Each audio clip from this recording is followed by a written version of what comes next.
వనరా నేను శ్రీ హరికృష్ణ స్వాగతం. మీ అందరికి నమస్కారం. అయితే తారామాయి యుద్ధం గురించి మీకు తెలుసా? దేవగురువు అయినటువంటి బృహస్పతి గారి భార్య పేరు తార. ఆవిడ చాలా అందంగా ఉంటారు.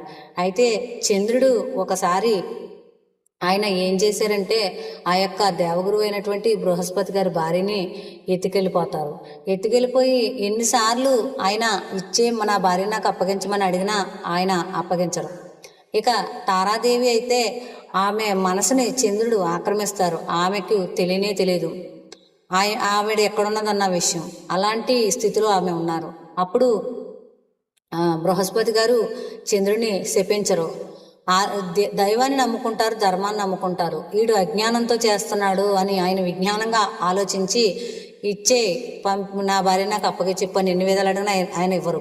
అప్పుడే తారామాయి యుద్ధం జరిగింది. ఎలాగా అంటే దేవగురు అయినటువంటి బృహస్పతి దేవేంద్రుడిని ఇంకా మహావిష్ణువుని పరమేశ్వరుని ఆశ్రయిస్తారు.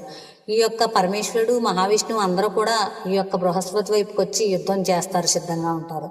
అయితే అసుర గురువైనటువంటి శుక్రాచార్యులు ఇంకా రాక్షసులందరూ కూడా చంద్రుడి వైపు ఉంటారు. ఈ యుద్ధం చాలా భీకరంగా జరుగుతుంది. ప్రపంచాలని అల్లకొల్లాలు అయిపోతున్నప్పుడు బ్రహ్మగారు జోక్యం చేసుకుంటారు. ఇది ప్రపంచ వినాశనం జరుగుతుంది అని చెప్పని చంద్రుడిని దూషించి నువ్వు ఇచ్చే తారని అని చెప్తారు. అప్పుడు బ్రహ్మగారి మాటతో ఆ యొక్క తారని బృహస్పతికి అప్పగిస్తాడు చంద్రుడు. అయినా కూడా బృహస్పతి గారు దూషించి శపించరు చంద్రుడిని.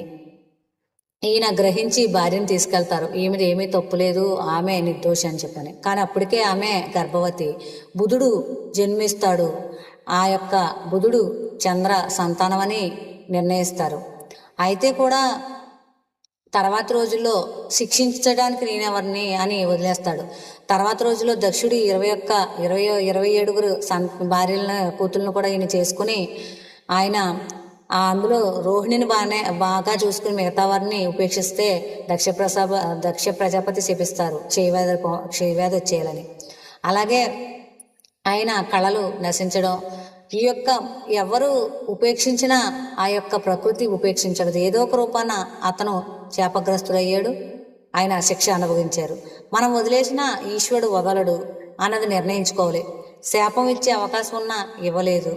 మనం దేవగురు బృహస్పతి గారు ఆలోచించినంత చక్కగా మనం ఆలోచించగలుగుతున్నామా అన్నది మనం గుర్తించుకోవాలి.